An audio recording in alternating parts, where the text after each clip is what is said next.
Asia জুড়ে তরুণদের Gen Z বিক্ষোভে যখন একের পর এক সরকারের পতন ঘটাচ্ছে, ঠিক তখনই ভারতেও তোলপাড় সৃষ্টি করেছে ককরোচ জনতা পার্টি নামের একটি ব্যঙ্গাত্মক রাজনৈতিক প্ল্যাটফর্ম। সামাজিক যোগাযোগ মাধ্যম থেকে শুরু হওয়া এই দলের কর্মকাণ্ড খুব অল্প সময়ের মধ্যেই রাজপথের তীব্র গণ আন্দোলনে রূপ নিয়েছে, যা ইতিমধ্যে মোদির ক্ষমতার মসনদে কাঁপন ধরিয়ে দিয়েছে।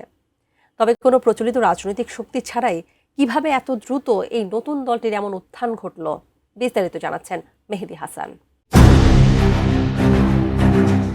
এ যেন পঙ্গপালের মতোই হঠাৎ বিশাল ঝাঁকে বেঁধে সব তছনছ করে দেয়।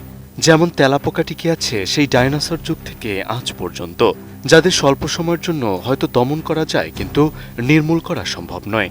ভারতীয় গণমাধ্যমগুলো বলছে এমন ভাবধারা থেকেই জন্ম ককরোচ জনতা পার্টি, বাংলায় তেলাপোকা জনতার দল। ভারতে দীর্ঘদিন ধরে বেকারত্ব, সরকারি নিয়োগে অনিয়ম এবং বিভিন্ন প্রতিযোগিতামূলক পরীক্ষায় প্রশ্ন ফাঁস নিয়ে তরুণদের মধ্যে তীব্র অসন্তোষ তৈরি হচ্ছিল। বিশেষ করে নিট ও অন্যান্য পরীক্ষায় প্রশ্ন ফাঁসের অভিযোগের কারণে লাখো শিক্ষার্থী ও চাকরি প্রার্থীর ভবিষ্যৎ অনিশ্চিত হয়ে পড়ে। অনেকের অভিযোগ, বছরের পর বছর প্রস্তুতি নেওয়ার পরও তারা ন্যায্য সুযোগ পাচ্ছেন না। আর এই জমে থাকা ক্ষোভই ধীরে ধীরে একটি বড় আন্দোলনের ভিত্তি তৈরি করে।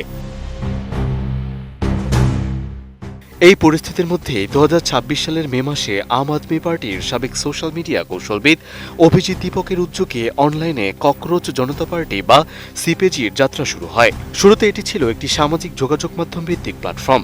পরে সে আন্দোলনকারীদের ককরোচ বা তেলাপোকা বলে বিদ্রূপ করা হলে তারা সেই অপমানকেই নিজেদের শক্তির প্রতীকে পরিণত করেন। তাদের ভাষ্য, তেলাপোকার মতোই শত বাধা ও প্রতিকূলতার মধ্যেও তারা টিকে থাকবে এবং নিজেদের অধিকার আদায়ের লড়াই চালিয়ে যাবে।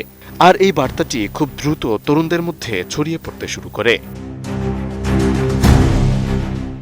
এরপর আন্দোলন শুধু অনলাইনে সীমাবদ্ধ থাকেনি। প্রশ্নফাঁস, নিয়োগে অনিয়ম এবং বেকারত্বের প্রতিবাদে দেশের বিভিন্ন প্রান্তের শিক্ষার্থী, চাকরি প্রার্থী ও তরুণরা একে একে এই আন্দোলনের সঙ্গে যুক্ত হতে থাকেন।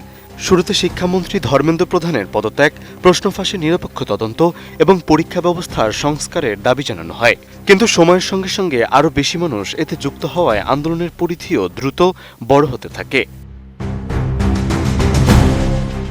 উন্নত মানের কাঁচামাল, আরআইএল অ্যাঙ্গেল এন্ড চ্যানেল, এখন কাঠের দিন শেষ, আরআইএল এর বাংলাদেশ। এই জনসমর্থনের প্রভাব খুব দ্রুত রাজপথেও দেখা যায়।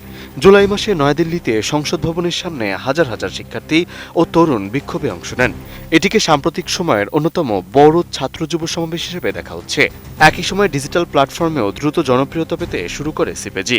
আন্দোলনের পক্ষ থেকে দাবি করা হয় অল্প সময়ের মধ্যেই তাদের ইনস্টাগ্রামে অনুসারীর সংখ্যা কয়েক কোটি ছাড়িয়ে যায়, যা বিজেপির সরকারি অ্যাকাউন্টের অনুসারীর সংখ্যাকেও ছাড়িয়ে যায়। ফলে সরকারের প্রচারণার পাশাপাশি আন্দোলনের বার্তাও দ্রুত সারা দেশের তরুণদের কাছে পৌঁছে যেতে থাকে। এর মধ্যেই আন্দোলনে নতুন মোড় আসে। পরিবেশকর্মী সোনাম ওয়াংচুককে আন্দোলনের সময় পুলিশ হেফাজতে নেয়ার ঘটনায় আন্দোলনকারীদের ক্ষোভ আরও বেড়ে যায়। এরপর আন্দোলনের দাবিও আরও বিস্তৃত হয়। সিজেপির নেতারা সরাসরি প্রধানমন্ত্রী নরেন্দ্র মোদীর পদত্যাগের দাবি তোলেন এবং দিল্লিতে বড় কর্মসূচির ডাক দেন। একই সময় এই আন্দোলনের প্রভাব সংসদেও পড়ে। কংগ্রেস, সমাজবাদী পার্টি সহ বিরোধী দলগুলো প্রশ্নফাঁস ও ছাত্র আন্দোলনের ইস্যুতে সরকারকে সংসদের ভেতরে ও বাইরে চাপে ফেলে। বিশ্লেষকদের মতে এই আন্দোলনের সবচেয়ে বড় শক্তি হল এর ভিন্নধর্মী কৌশল। প্রচলিত রাজনৈতিক কর্মসূচির বদলে তারা ব্যঙ্গ, মিম এবং সামাজিক যোগাযোগ মাধ্যমকে সংগঠনের প্রধান হাতিয়ার হিসেবে ব্যবহার করছে। এরপর সেই ডিজিটাল প্রচারণাকেই রাজপথের আন্দোলনের সঙ্গে যুক্ত করা হয়েছে। তাই প্রচলিত রাজনৈতিক কৌশলে এই আন্দোলন নিয়ন্ত্রণ করা সরকারের জন্য সহজ হচ্ছে না। আর সে কারণেই ডিজিটাল থেকে রাজপথে ছড়িয়ে পড়া এই আন্দোলনকে বর্তমানে মোদী সরকারের জন্য অন্যতম বড় রাজনৈতিক চ্যালেঞ্জ হিসেবে দেখছেন ভারতের রাজনৈতিক বিশ্লেষকরা। মেহেদী হাসান, এটিএন নিউজ।